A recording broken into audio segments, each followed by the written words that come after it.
Hello and welcome once again to PolicyBazaar. I'm Arjun Bhagat. Now, in the past episodes, we've discussed about how insurance products help you build a corpus and add value to your wealth management. What we've also spoken about is how important it is for you to define your investment objectives before you actually go and make a purchase.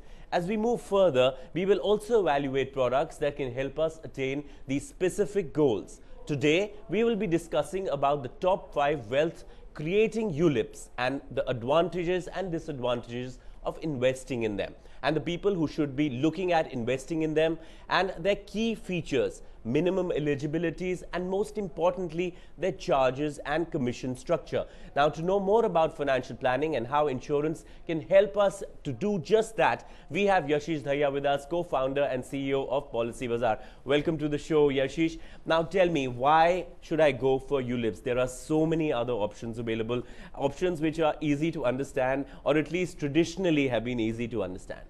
See, ULIPs are a very flexible yet disciplined investment mechanism. Let's talk about what is a ULIP, and what are these. ULIP is unit linked investment plan. These units can be equities, they can be debt, they can be infrastructure funds, they can be government securities, and you can invest in. And you have the option of investing in the unit of your choice as well as moving from one to the other over your life stage. That gives you a lot of flexibility. You can also invest more. You can partially withdraw amounts as you go through the years. Now, the most important piece is why equities at all. Over a 10-15 year period, equities will almost always beat the debt or the government securities. We've done some analysis on this, and in the last 30 years, there has never been a 5-6 year period when equities have not beaten debt. And if you look at a 10-year period, it's impossible. So equities beat debt by almost giving double the returns of debt. And this is not double, it's actually a little more than double, because it's double every year. So it kind of does pick up very quickly. Equities have traditionally given in India in the last 30 years between 13 to 17% returns. Whereas debt, we all know, has given between 6 to 10% returns. So there are some efficient ULIPs out there, which are the ones we're going to talk about today. And we'll take 5 of these, which are what you would call low-cost ULIPs. Now, when we say low-cost ULIPs, these do have certain charges which add up to about 1 to 1.5% a year of the amount you pay. Remember, when you invest in a mutual fund, you also have fund management charges. Those fund management charges are typically between 0.8 to 1.3%. And these 0.8 to 1.3% are deducted on the entire fund value. So even through the mutual fund route, you will end up with very similar charges at the end of it. So they're not going to be anything lower. In addition, the ULIPs give you a lot of security, because they also give you the life insurance cover. Now, the important thing is, as you buy a ULIP, whatever guaranteed amount you had in mind is secure from the day you start investing.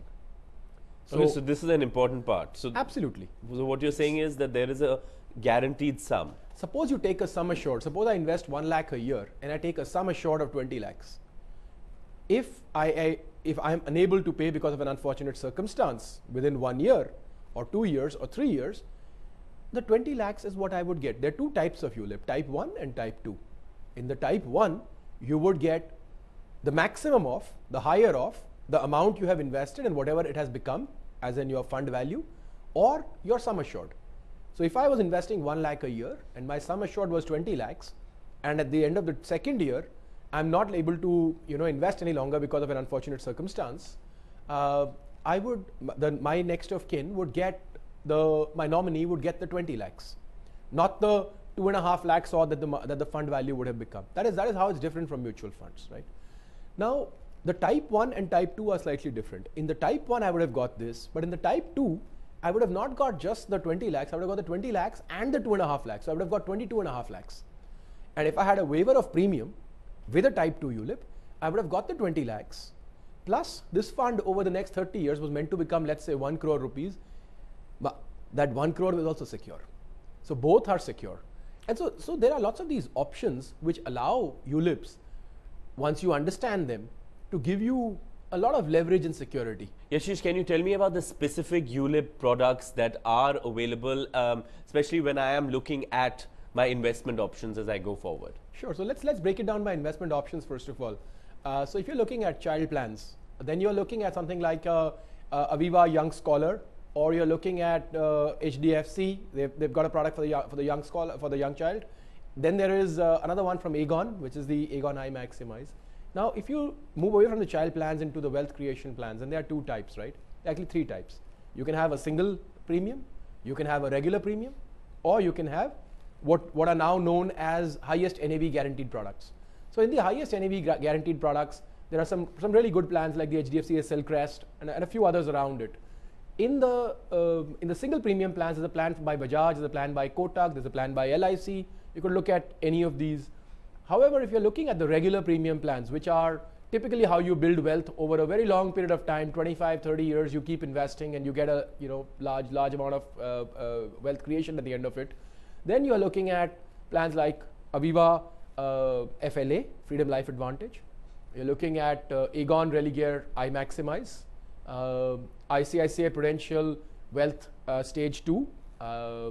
Then you're looking at SBI Unit Super. And you're looking at the Bajaj Allianz iGain 3. I would say these are the 5 products you could really hone down on and select out of when you're looking at a long-term investment horizon of wealth building.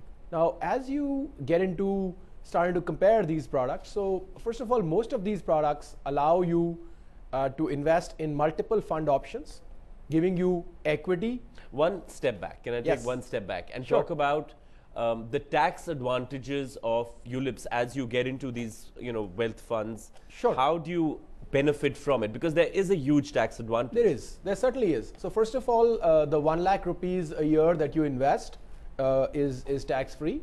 As we spoke in one of the sections, another 20,000 you can get if you're investing in infrastructure funds, and you can get up to 35,000 for health insurance, depending on whether you invest for parents, etc. But ULIPs essentially allow you up to 1 lakh rupees of investment every year. Now, the difference between a ULIP investment and a pension investment is that in a pension investment, when you get the money back, you got to pay taxes on that. However, in the ULIP investments, you don't have to pay monies when you get the money back. And that's a big one. That's a big one. That's a big one, because when you get this money back, it'll perhaps be 3 to 4 times what it is today. And hence paying taxes on 3 to 4 times will be a lot more than paying taxes on the 1 lakh rupees today. Like hopefully if you keep this money for a 30-year period, you're probably going to get about 10, 15 times the money you've invested. And so you save that huge chunk. You save that huge chunk on taxes, and that's a massive advantage of the ULIP. So despite all the flexibility, etc., is on one side, but from the tax perspective, it's quite a strong investment. There's no doubt about that. So now, as we start looking at these 5 plans, it becomes imperative to think about, okay, so there are 5, and you can't go very wrong with any of these 5. So they are, here and there are a few differences, and we'll talk about those differences. But before we talk about the differences, let's talk about fundamentally what are these plans. You would take your money, you would invest it, you would have multiple options to invest your money. You could invest it in equities, you could invest in a debt fund, you could invest it in a government securities. Most of these will give you these options. They would also give you the option of investing on your own, so making your own investment decisions from time to time. So moving your money from one to the other over time, or allowing professional managers to do it.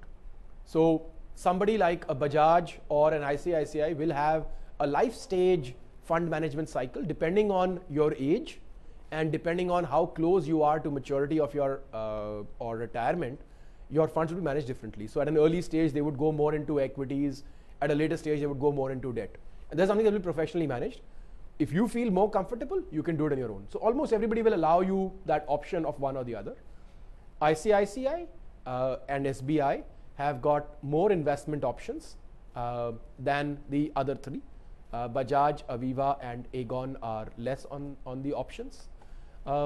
If you look at fund performance, all 5 of them in the last 3 years have given better than index returns.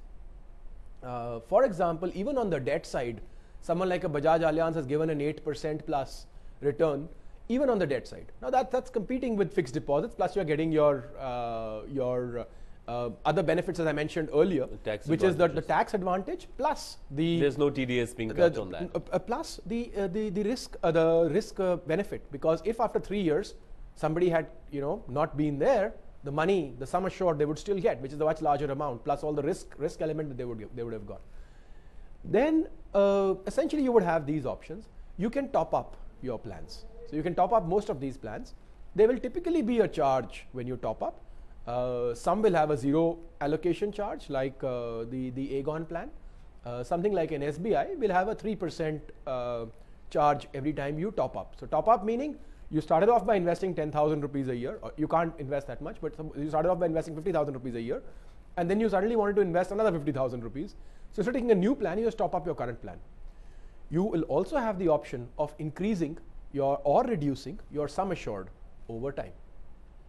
So the sum assured is the life cover that you get. Now the way a ULIP works is, at least the type 1 ULIP, the way it works is you pay certain charges for the insurance cover you have. You only pay for these charges as long as your sum assured is greater than your fund value. I will explain. Suppose I start investing 1 lakh rupees a year today, and I take a sum assured of 10 lakh rupees. Now my 1 lakh rupees today, 1 lakh rupees a year from now, 1 lakh rupees a year on year 3, by about 5-6 years, maybe 6-7 years, this amount would have become equal to the 10 lakh rupees, which is my sum assured. Before this, my life cover is higher than my fund value.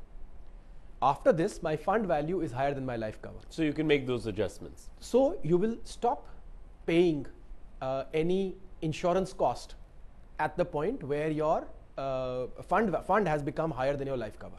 Until then, you will pay a declining cost for your life cover. Now, this is a very important fact about ULIPs, because this is the one fact that makes it better in some ways than the combo of a mutual fund and a term insurance. Because in a term insurance, you will pay for the cost all through. It's consistent throughout. It's consistent throughout. Policy. Whereas typically in a ULIP, you would pay for the first few years for the life cover. After that, it becomes free. Thanks, Yashish. We're going to take a short break, and when we come back, we're going to be talking about the 5 top wealth-creating ULIPs.